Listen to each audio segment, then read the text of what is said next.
Hello students, R K classes में आपका स्वागत है। इससे पहले वाली क्लास के अंदर हम जो टॉपिक डिस्कस कर रहे थे वो था आपके पास में गतिज ऊर्जा।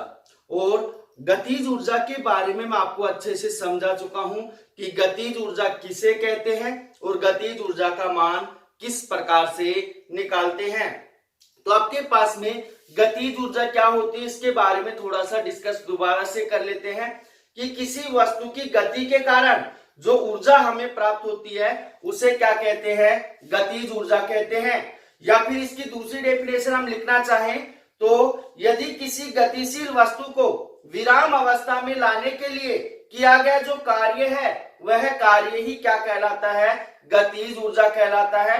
अब आपके पास में जो गतिज ऊर्जा था उसका मान कितना आया था आपके पास में, हम गतिज ऊर्जा को किससे नोट कर रहे थे, के से नोट कर रहे थे। के बराबर कितना मान आया था, 1/2 m v स्क्वायर आया था। आपके पास में यहाँ m क्या था, उस वस्तु का द्रव्यमान था, और v क्या था आपके पास में, जो वस्तु है वो कितने वेग से गति कर रही है। तो आपके पास जो गतिज ऊर्जा है उसका मान कितना आया था, k बराबर 1/2 m v स्क्वायर। तो अब इसी क्रम के अंदर आपके पास में आगे आता है स्थितिज ऊर्जा। तो स्थितिज ऊर्जा किसे कहते हैं, स्थितिज ऊर्जा का मान किस प्रकार से निकालते हैं और स्थितिज ऊर्जा के उदाहरण कौन कौन से हैं। स्थितिज ऊर्जा को अच्छे से समझना भाई, क्योंकि इसके ऊपर बोर्ड एग्जाम के अंदर न्यूमेरिकल आता है कि आपके पास में स्थितिज ऊर्जा का उदाहरण देते हुए समझाइए कि आपके पास में इसका मान कितना होगा। जैसे आपके पास में सरल लोलक की स्थितिज ऊर्जा पूछ ले, या फिर आपके पास में आदर्श स्प्रिंग की क्या पूछ ले, स्थितिज ऊर्जा पूछ ले, या ऊपर से नीचे गिरते हुए पिंड की स्थितिज ऊर्जा पूछ ले। तो स्थितिज ऊर्जा को आप अच्छे से समझना। तो टॉपिक आपके पास में स्थितिज ऊर्जा,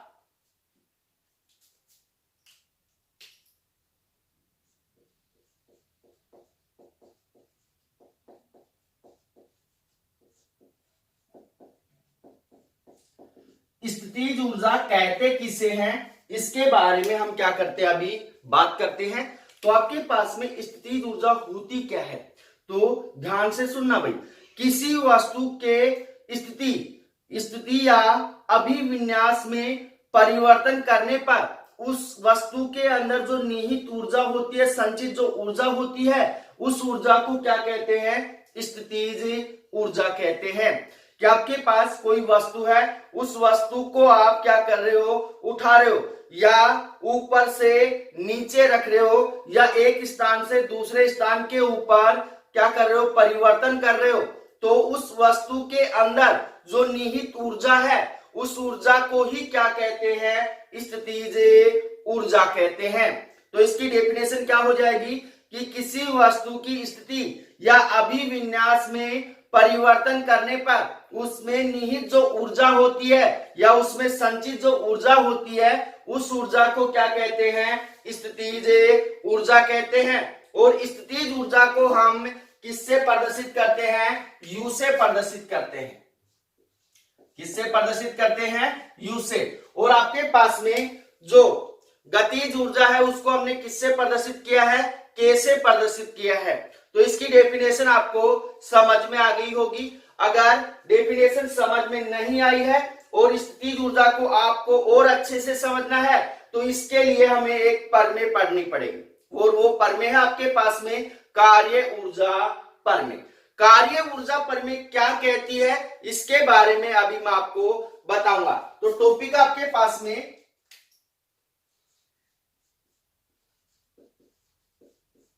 कार्य ऊर्जा प्रमेय,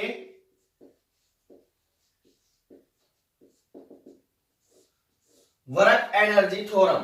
तो आपके पास में कार्य ऊर्जा प्रमेय क्या होती है इसको अच्छे से समझना, क्योंकि आपके पास में अभी स्थितिज ऊर्जा की मैंने डेफिनेशन बताई है कि किसी वस्तु की स्थिति या अभिविन्यास में परिवर्तन करने पर उसके अंदर जो निहित या संचित जो ऊर्जा होती है उस ऊर्जा को हम क्या कह रहे हैं, स्थितिज ऊर्जा कह रहे हैं। जैसे आपके पास में कोई वस्तु है, उस वस्तु को आप F बल लगाकर क्या कर देते हो, S विस्थापित कर देते हो, तब आपके पास में उस वस्तु की जो स्थितिज ऊर्जा होगी वो किस प्रकार से हमें निकालेंगे। तो अगला जो टॉपिक आपके पास में वो है कार्य ऊर्जा परिमेय।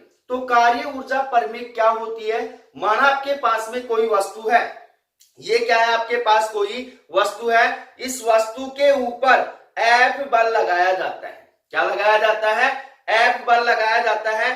तो ये वस्तु क्या होती है, विस्थापित होती है। क्या होती है, विस्थापित होती है। तो विस्थापित होगी तो वस्तु द्वारा क्या किया जाएगा, कार्य किया जाएगा। तो ये जो कार्य किया जाता है वस्तु द्वारा, ये उसकी गतिज ऊर्जा में परिवर्तन के क्या होता है, समान होता है। तो इस बात को अच्छे से समझना भाई, जब किसी वस्तु के ऊपर F बल लगाया जाता है तो उस वस्तु द्वारा किया गया जो कार्य है वो उसकी गतिज ऊर्जा में परिवर्तन के क्या होता है, समान होता है। अब आपके पास में कार्य W बराबर कितना होगा, आपके पास में W बराबर हो जाएगा आपके पास में KF माइनस में KI। आपके पास में यहाँ पे KF क्या है, जो उसकी अंतिम गतिज ऊर्जा है वो है, और KI क्या है, आपके पास उसकी प्रारंभिक गतिज ऊर्जा है। अब ये परिमेय तो आपको समझ में आ गई होगी कि किसी वस्तु पर बल लगाने से वो वस्तु क्या करती है, कार्य करती है, और वो किया गया जो कार्य है वो उसकी गतिज ऊर्जा में परिवर्तन के क्या होता है, समान होता है। अगर आपको बोल दिया जाए कि इस परिमेय को सिद्ध करके बताइए, क्या करके बताइए, सिद्ध करके बताइए, तो उसको अच्छे से समझना भाई कि माना आपके पास में कोई m द्रव्यमान की क्या है, वस्तु है। माना आपके पास में कोई m द्रव्यमान की क्या है, वस्तु है। इस m द्रव्यमान की वस्तु के ऊपर क्या लगाया जाता है, F बल लगाया जाता है। क्या लगाया जाता है, F बल लगाया जाता है। और माना इस वस्तु का प्रारंभ के अंदर जो वेग है वो कितना है, u है। जब इस वस्तु के ऊपर कोई बल नहीं लगाया गया था, उस वस्तु का जो वेग है वो कितना है, u है। और जब इस वस्तु के ऊपर F बल लगाया जाता है तो यह वस्तु मान लिया कितना विस्थापित हो जाती है, S विस्थापित हो जाती है। कितना विस्थापित हो जाती है, S विस्थापित हो जाती है। और S विस्थापन के पश्चात इस वस्तु का जो वेग है वो कितना हो जाता है, v हो जाता है। तो इसको ध्यान से सुनना। माना आपके पास में कोई m द्रव्यमान की वस्तु है और उस वस्तु का प्रारंभिक वेग कितना है, u है, जब उसके ऊपर कोई बल नहीं लगाया जाता है। परंतु जैसे ही उसके ऊपर F बल लगाया जाता है तो उस वस्तु के विस्थापन में कितना परिवर्तन होता है, कितना विस्थापित होती है, S विस्थापित होती है। तब उसका वेग कितना हो जाता है, v हो जाता है। जैसे आप साइकिल चलाते हो तो साइकिल चलाते हो पहले आप आराम से चला रहे हो, एक रूटीन में चला रहे हो, परंतु जैसे ही आप उसके ऊपर, उसका कुछ ना कुछ प्रारंभिक वेग होता है, परंतु जैसे ही आप उसके ऊपर ज्यादा बल लगाते हो तो क्या होती है, वह तेजी से चलने लगती है। तब उसका वेग मान लिया कितना हो जाता है, v हो जाता है। तो आपके पास में प्रारंभिक वेग u है और अंतिम वेग कितना है, v है। तो गति के तृतीय समीकरण से, गति के तीनों समीकरण मैंने आपको बता रखे हैं। गति के कितने समीकरण होते हैं, 3 समीकरण होते हैं। पहला जो समीकरण होता है वो क्या होता है, v बराबर u प्लस में at। और दूसरा जो समीकरण होता है वो क्या होता है, s बराबर ut प्लस में 1/2 at स्क्वायर। और गति का जो तीसरा समीकरण होता है वो क्या होता है आपके पास में, v स्क्वायर बराबर u स्क्वायर प्लस में 2as। तो यहां पे लिखेंगे गति के तृतीय समीकरण से, गति के तृतीय समीकरण से, गति का तृतीय समीकरण क्या होगा भाई आपके पास में, v स्क्वायर बराबर u स्क्वायर प्लस में 2as। अब यहाँ पे ध्यान देना भाई कि आपके पास में गति के तृतीय समीकरण के अंदर v क्या है, उसका अंतिम वेग है, u क्या है, उसका प्रारंभिक वेग है, और s क्या है, उसके F बल लगाने पर जो विस्थापन है वो है, और a क्या है, यहाँ पे त्वरण है कि वो कितने त्वरण से गति कर रही है। तो अब आपके पास में यहाँ पे u स्क्वायर को इस साइड भेजेंगे तो आपके पास में क्या मान होगा, इसके यू स्क्वायर इस साइड आएगा, किसका होगा, माइनस का होगा। 2as बराबर कितना हो जाएगा, v स्क्वायर माइनस में u स्क्वायर। 2s को भी इस साइड भेजेंगे तो किस में जाएगा, ये भाग में जाएगा, क्योंकि आपके पास में 2s इस साइड किस में है, गुणा में है, इस साइड जाएगा, किस में जाएगा, ये भाग में जाएगा। तो आपके पास क्या हो जाएगा, a बराबर हो जाएगा आपके पास में v स्क्वायर माइनस में u स्क्वायर बटे कितना हो गया, 2s हो गया। कितना हो गया, 2s हो गया। तो आपके पास ये आ गया समीकरण नंबर 1।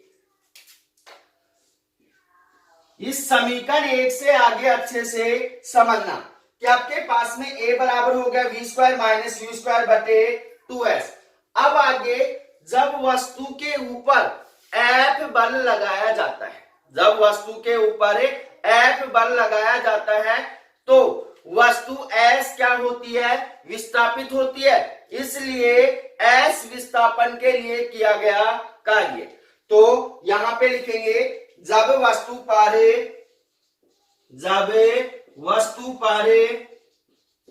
F बल लगाया जाता है तब वस्तु S विस्थापित होती है, S विस्थापित होती है, इसलिए S विस्थापन के लिए किया गया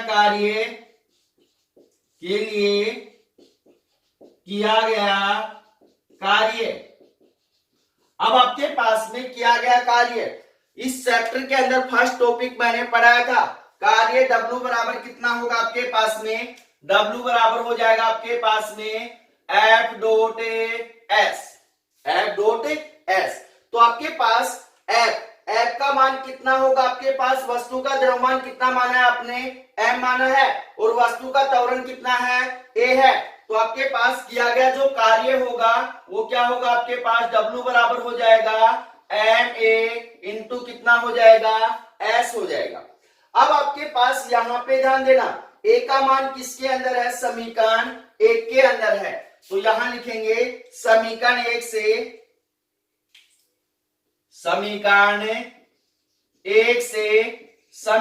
से क्या मान होगा भाई, आपके पास में जो मान होगा वो ये होगा, क्योंकि इस समीकरण के अंदर किसका मान डालेंगे, a का मान डालेंगे। तो आपके पास क्या होगा, W बराबर हो जाएगा m इंटू a का मान कितना है, v square minus u square बटे 2s।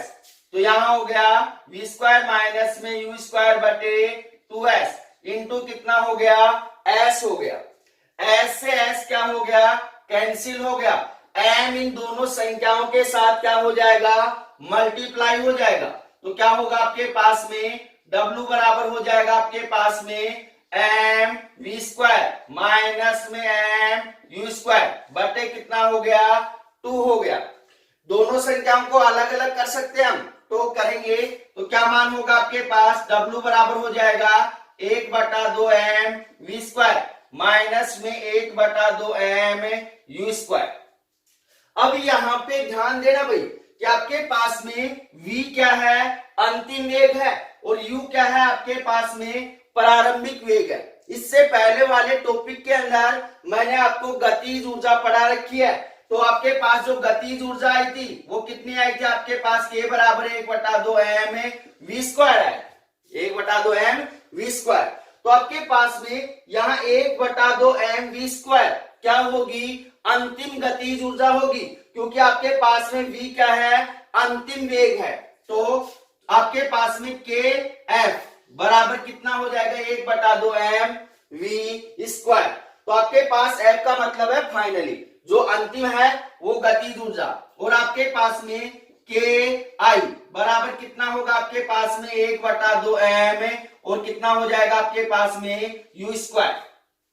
तो 1/2 m v स्क्वायर का मान कितना डालेंगे, kf डालेंगे, और 1/2 m u स्क्वायर का मान कितना डालेंगे, ki डालेंगे। तो मान क्या होगा आपके पास में, जो मान होगा W बराबर होगा आपके पास में के एफ माइनस में के आई। ये प्रमेय क्या होगी भैया आपके पास में सिद्ध हो गई। और ये प्रमेय क्या कहती है कि किसी वस्तु पर एफ बल लगाने से उस वस्तु द्वारा किया गया कार्य उसकी गतिज ऊर्जा में परिवर्तन के क्या होता है, समान होता है। तो इसको आप आसानी से क्या कर सकते हो, सिद्ध कर सकते हो। अब इसके अंदर आपके पास में बोर्ड एग्जाम के अंदर जो क्वेश्चन बनता है उस क्वेश्चन को अच्छे से समझना कि आपके पास क्वेश्चन पूछा जाता है कि कार्य का मान धनात्मक कब होगा, कार्य का मान ऋणात्मक कब होगा और कार्य का मान शून्य कब होगा। तो अब इसके अंदर हम क्या लगाएंगे, कंडीशन लगाएंगे। इसको दे दो आप समीकरण नंबर 2, समीकरण नंबर 2। तो अब यहां पे ध्यान देना भाई, इसके अंदर लगाएंगे कंडीशन फर्स्ट है,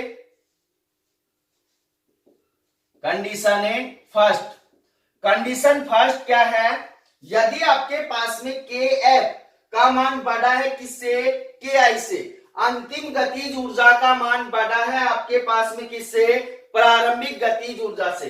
तो यहां लिखेंगे के एफ बड़ा है किससे, के आई से। तो यहां पे ध्यान देना भाई कि आपके पास में के एफ का मान बड़ा होगा के आई से, तो कार्य का मान कैसा होगा आपके पास में, धनात्मक होगा या ऋणात्मक होगा, धनात्मक होगा। क्योंकि आपके पास में बड़ी संख्या में से छोटी संख्या घटाएंगे तो आपके पास जो मान बचेगा वो कैसा बचेगा, धनात्मक बचेगा। तो यहां लिखेंगे इस स्थिति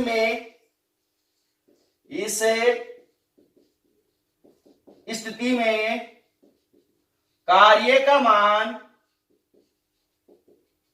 धनात्मक होता है, धनात्मक होता है। अब इसके अंदर सेकंड कंडीशन क्या होगी उसको अच्छे से समझना। कंडीशन सेकंड क्या है कि आपके पास में के एफ का मान छोटा है किससे, के आई से। तो आपके पास के एफ का मान छोटा है किससे, के आई से। तब आपके पास में कार्य का मान धनात्मक होगा या ऋणात्मक होगा, ऋणात्मक होगा। क्योंकि आपके पास में जो के आई है वो क्या है, बड़ा है, ऋणात्मक मान बड़ा है किससे, धनात्मक मान से। तो आपके पास कार्य का मान कैसा होगा, ऋणात्मक होगा। तो इस स्थिति में कार्य का मान क्या होगा, ऋणात्मक होगा। तो यहां पे लिखेंगे इस स्थिति में कार्य का मान ऋणात्मक होता है, ऋणात्मक होता है। अब कंडीशन थर्ड लगाते हैं। कंडीशन थर्ड क्या कहती है,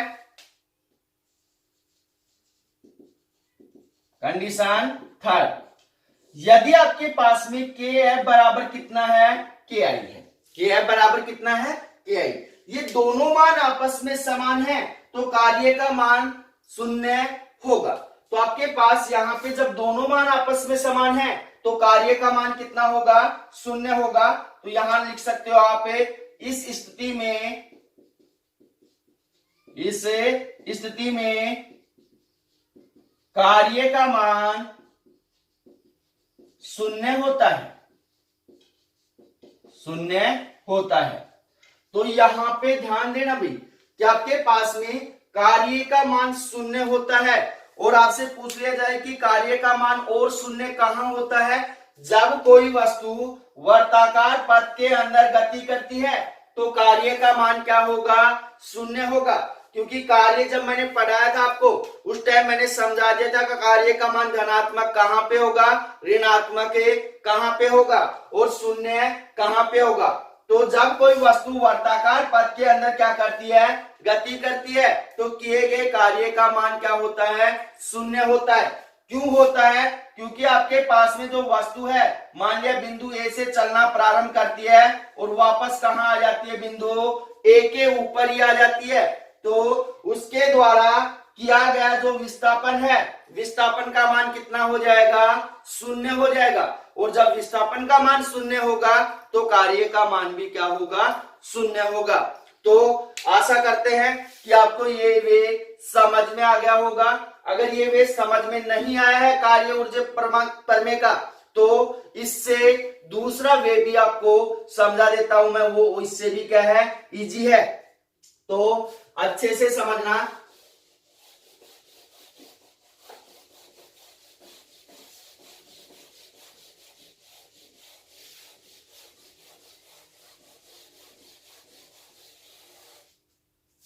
दूसरे वे से कार्य ऊर्जा प्रमेय को किस प्रकार से समझेंगे।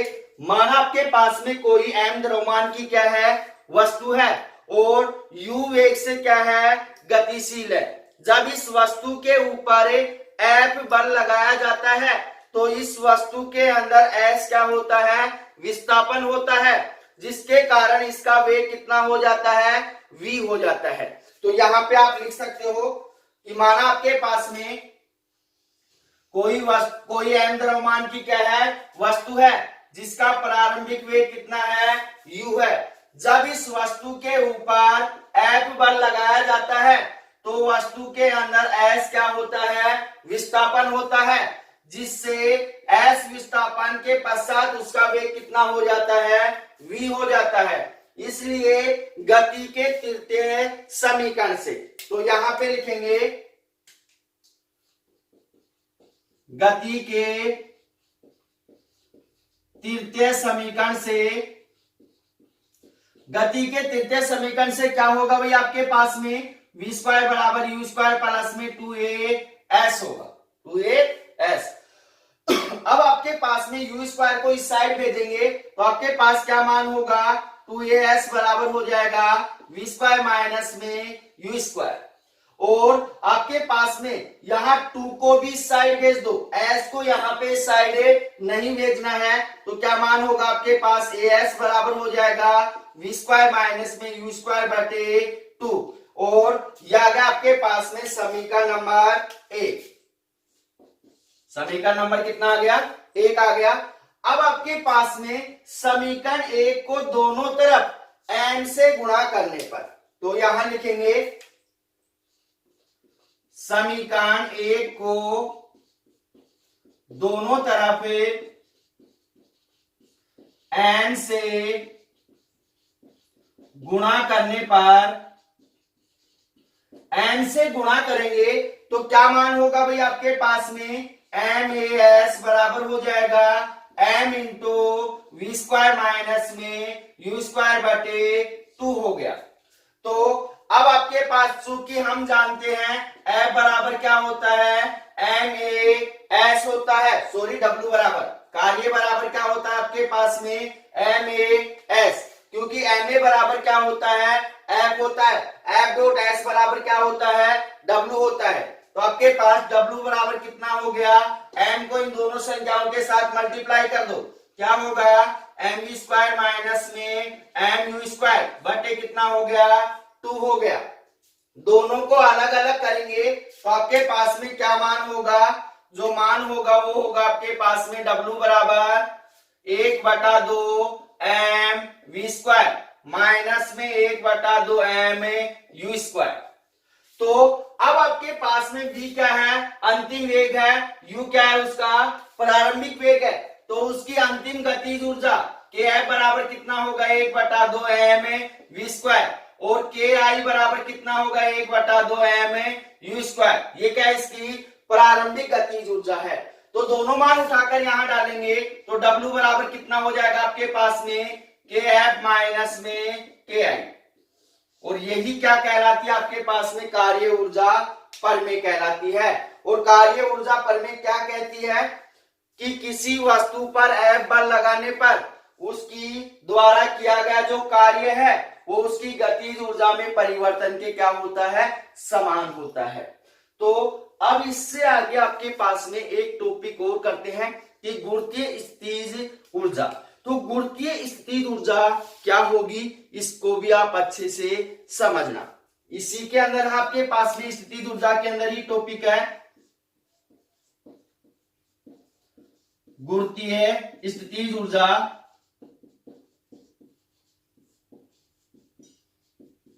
गुरुत्वीय स्थितिज ऊर्जा क्या होगी, इसको अच्छे से समझना।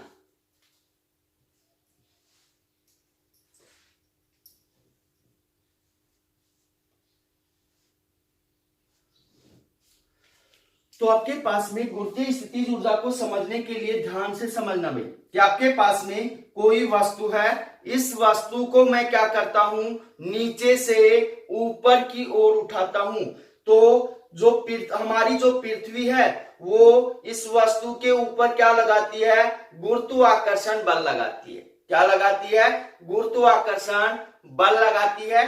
इसलिए आपके पास में गुरुत्वीय स्थितिज ऊर्जा की डेफिनेशन क्या होगी कि जब किसी वस्तु को क्या किया जाता है, नीचे से ऊपर की ओर उठाया जाता है, तो गुरुत्वीय बल के विरुद्ध किया गया जो कार्य है वह कार्य ही क्या कहलाता है, गुरुत्वीय स्थितिज ऊर्जा कहलाता है।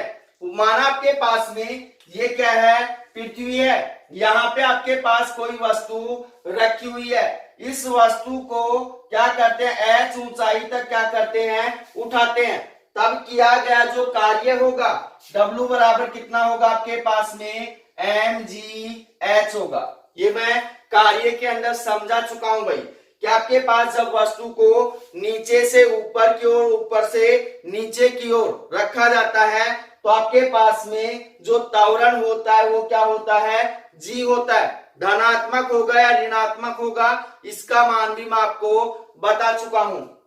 तो जब किसी वस्तु को गुरुत्वीय त्वरण के विपरीत क्या किया जाता है, उठाया जाता है, तो किया गया जो कार्य है वो क्या कहलाता है, गुरुत्वीय स्थितिज ऊर्जा कहलाता है। इसलिए W बराबर कितना होगा, mgh होगा।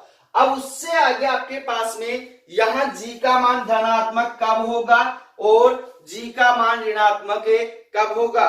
g क्या है, यहाँ पे गुरुत्वीय त्वरण है, तो इसको अच्छे से समझना भाई कि आपके पास में g का मान धनात्मक कब होगा और ऋणात्मक कब होगा, क्योंकि ये इसके ऊपर डिपेंड करता है कार्य का मान धनात्मक होगा या ऋणात्मक होगा। जब वस्तु को नीचे से ऊपर की ओर उठाया जाता है तो गुरुत्वीय त्वरण का जो मान होता है वो कैसा होता है, ऋणात्मक होता है। तो माइनस क्या होगा, g होगा। इस बात का ध्यान रखना कि जब वस्तु को नीचे से ऊपर की ओर उठाया जाता है तो गुरुत्वीय त्वरण का मान क्या होता है, ऋणात्मक होता है। परंतु जब वस्तु को ऊपर से नीचे की ओर रखा जाता है तब गुरुत्वीय त्वरण का मान क्या होता है, धनात्मक होता है। तो आपके पास आप निकाल सकते हो कि कार्य का मान धनात्मक कब होगा और कार्य का मान ऋणात्मक कब होगा। तो धनात्मक कब होगा भाई, जब वस्तु को ऊपर से नीचे की ओर रखा जाता है तो कार्य का मान क्या होगा, धनात्मक होगा। परंतु जब वस्तु को नीचे से ऊपर की ओर उठाया जाता है तो कार्य का मान कैसा होगा, ऋणात्मक होगा। तो ये हो गया आपके पास में गुरुत्वीय स्थितिज ऊर्जा। अब इससे आगे आपके पास में अगला जो टॉपिक है वो है आपके पास में स्प्रिंग की स्थितिज ऊर्जा। तो स्प्रिंग की स्थितिज ऊर्जा क्या होगी उसको अच्छे से समझना भाई।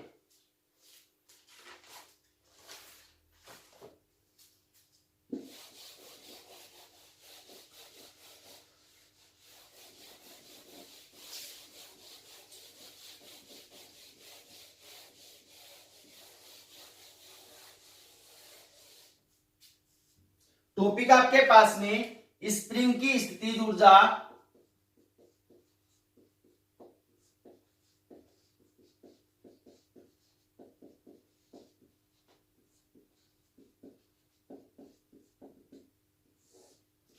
और इसके ऊपर क्या आता है, न्यूमेरिकल आता है। क्या आता है, न्यूमेरिकल आता है। तो स्प्रिंग की स्थितिज ऊर्जा को आप अच्छे से समझना कि माना आपके पास में कोई स्प्रिंग है, माना आपके पास में क्या है, कोई स्प्रिंग है और इस स्प्रिंग के ऊपर आप F बल लगाते हो। F बल लगाकर इस स्प्रिंग को क्या किया जाता है, खींचा जाता है।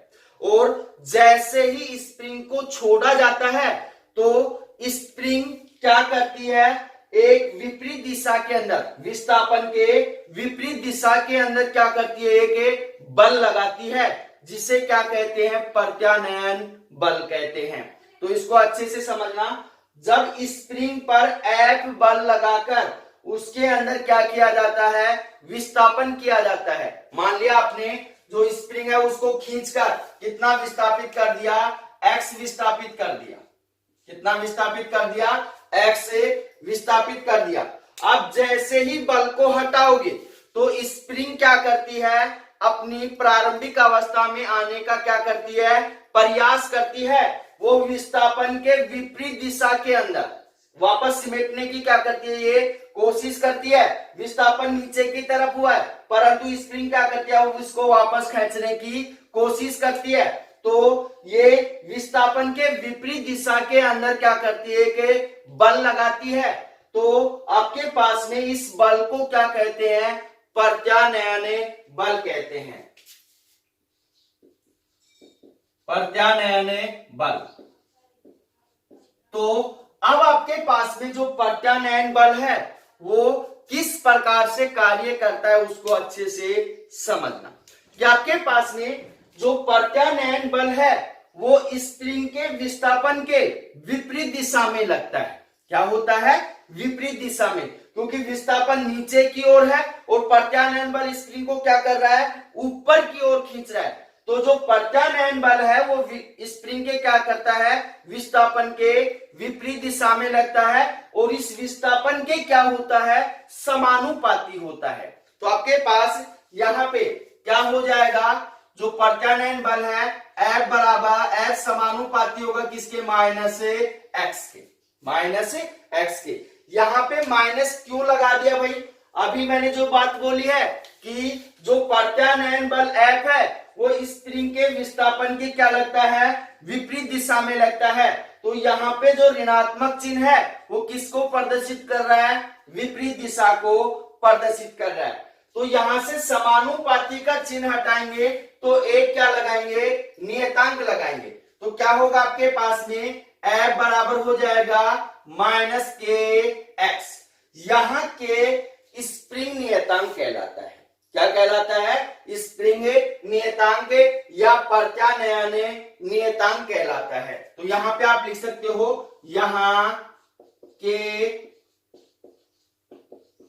स्प्रिंग नियतांक कहलाता है, स्प्रिंग नियतांक कहलाता है। तो अब आपके पास में यहां पे जो K है वो क्या है, स्प्रिंग नियतांक है। तो अब आपके पास में इस प्रत्यानयन बल द्वारा किया गया कार्य, इस प्रत्यानयन बल द्वारा किया गया कार्य, ध्यान देना प्रत्यानयन बल क्या लग रहा है, ऊपर की ओर लग रहा है। तो इस प्रत्यानयन बल द्वारा किया गया कार्य कितना होगा, तो यहां पे लिखेंगे प्रत्यानयन बल द्वारा किया गया कार्य, किया गया कार्य आपके पास कितना होगा, dw। क्योंकि आपने स्प्रिंग को ज्यादा खींच दिया है तो प्रत्यानयन बल उसको क्या करेगा, थोड़ा ही उसको वापस अपनी प्रारंभिक अवस्था में ले जा पाएगा, उसको संपूर्ण रूप से प्रारंभिक अवस्था में नहीं ले जा पाएगा। इसलिए dw बराबर क्या हो जाएगा आपके पास में, dw बराबर होगा माइनस एफ और कितना होगा, dx। जैसे आपके पास में प्रत्यानयन बल ऊपर की ओर लग रहा है और स्प्रिंग के अंदर विस्थापन नीचे की ओर कितना हो रहा है, x हो रहा है, और ये जो बल है स्प्रिंग को कितना खींच देता है वापस अपनी प्रारंभिक अवस्था के लिए, dx खींच देता है। इसलिए किया गया कार्य dw बराबर कितना होगा, माइनस एफ और dx। अब यहाँ पे आपके पास में जो यहाँ माइनस क्यों लगा दिया, माइनस इसलिए लगाया गया है कि आपके पास में जो प्रत्यानयन बल है वो विस्थापन के क्या है, विपरीत दिशा में, विस्थापन नीचे की ओर हो रहा है और जो विस्थापन है विस्थापन नीचे की ओर हो रहा है और जो बल है वो क्या हो रहा है, ऊपर की ओर लग रहा है। तो आपके पास यहाँ F बराबर कितना है, माइनस के एक्स है। तो ये मान उठाकर यहाँ डालेंगे तो आपके पास में dw बराबर कितना होगा, माइनस F का मान कितना है, माइनस के एक्स इंटू कितना हो जाएगा, dx। माइनस माइनस कितना हो जाएगा, प्लस हो जाएगा। तो dw बराबर कितना होगा आपके पास में, के एक्स और dx। यह आ गया आपके पास में समीकरण नंबर 1। समीकरण नंबर 1। अब इससे आगे अच्छे से समझना भाई कि मान लिया आपने जो स्प्रिंग है उसके अंदर क्या किया है, कम बल लगाया है, उसके अंदर विस्थापन भी क्या होगा, कम होगा। तो आपके पास ये जो बल है, प्रत्यानयन बल है, ये स्प्रिंग को पूर्ण रूप से क्या कर देता है, उसकी प्रारंभिक अवस्था में ले आता है। इसलिए किया गया संपूर्ण कार्य, यहां पे लिखेंगे किया गया संपूर्ण कार्य समीकरण 1 का समाकलन करने पर,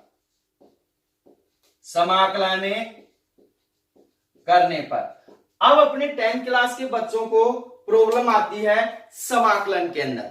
तो इसके अंदर मैं आपको एक बात समझा देता हूं कि आपके पास में समाकलन को इस चिन्ह के द्वारा प्रदर्शित किया जाता है। x और dx का जो समाकलन होता है वो होता है x स्क्वायर अपॉन में 2, x स्क्वायर अपॉन में 2। तो अब आपके पास में एक सूत्र होता है x की पावर n का जो समाकलन होता है वो होता है x की पावर n प्लस 1 बटे n प्लस 1। तो इस बात का ध्यान रखना भाई, आपके पास में ये दोनों सूत्र आपको याद रखने पड़ेंगे कि समाकलन x dx का कितना होगा, x स्क्वायर अपॉन में 2, और x की पावर n dx का कितना होगा, x की पावर n प्लस 1 बटे कितना हो जाएगा, n प्लस 1। क्योंकि आप 11th क्लास में जाओगे तो वहां पे आपको समाकलन अवकलन सीखने के लिए मिल जाएंगे। तो यहाँ पे आपको एक सूत्र याद रखना पड़ेगा, ये दोनों सूत्र आप आसानी से याद रख सकते हो। तो आपके पास में यहाँ समाकलन करेंगे तो दोनों तरफ क्या होगा, आपके पास में समाकलन dw बराबर कितना हो जाएगा, आपके पास में समाकलन kx और dx। तो आपके पास में यहाँ पे और इसके अंदर एक सूत्र और देख लेना, आपके पास 1 और dx का जो समाकलन होता है कितना होता है, x होता है। तो समाकलन यहाँ पे 1 लगा सकते हैं, 1 dw का समाकलन क्या होगा, w होगा। यहाँ पे x था तो x हो गया, यहाँ पे w है तो क्या हो जाएगा, w हो जाएगा। तो क्या होगा आपके पास, w बराबर हो जाएगा आपके पास, यहाँ के क्या है, नियतांक मान है, इसको बाहर निकाल लेंगे x और dx। x dx का समाकलन मैंने अभी आपको बताया कितना होगा, x स्क्वायर अपॉन में 2 होगा। तो आपके पास में w बराबर कितना हो जाएगा, यहां हो जाएगा आपके पास में k into x square upon में 2। तो w बराबर कितना हो जाएगा आपके पास 1/2 k एक्स स्क्वायर। और यह किया गया कार्य ही स्प्रिंग में स्थितिज ऊर्जा के रूप में क्या होता है, संचित होता है। इसलिए आपके पास में W बराबर क्या हो जाएगा, U हो जाएगा। यह किया गया कार्य ही स्प्रिंग में स्थितिज ऊर्जा के रूप में क्या होता है, संचित होता है। तो आपके पास W बराबर कितना हो जाएगा, U हो जाएगा। तो U बराबर कितना हो जाएगा, 1/2 k एक्स स्क्वायर। ये किसकी स्थितिज ऊर्जा आ गई भाई आपके पास में, स्प्रिंग की स्थितिज ऊर्जा। तो आपके पास में यहाँ पे के क्या है, आपके पास में स्प्रिंग नियतांक है, और एक्स क्या है आपके पास में स्प्रिंग के अंदर जो उत्पन्न विस्थापन है। तो u बराबर 1/2 k एक्स स्क्वायर किसका मान है, स्प्रिंग की स्थितिज ऊर्जा। अब इसी क्रम के अंदर आपके पास में अगला जो टॉपिक आता है वो आपके पास में सरल लोलक की स्थितिज ऊर्जा, इसको हम पढ़ेंगे अगली क्लास में। तो किसी भी भैया बहना को किसी भी टॉपिक में कोई भी प्रॉब्लम है तो आप व्हाट्सएप पे या कमेंट्स करके बता सकते हैं, उस टॉपिक को दोबारा से अच्छे से समझा दिया जाएगा। और हमारे अगर आपको वीडियो पसंद आया है तो वीडियो को लाइक कीजिए और आपके दोस्तों के साथ शेयर कीजिए तथा हमारे YouTube चैनल को सब्सक्राइब कीजिए। तो मिलते हैं छोटे से ब्रेक के बाद, धन्यवाद।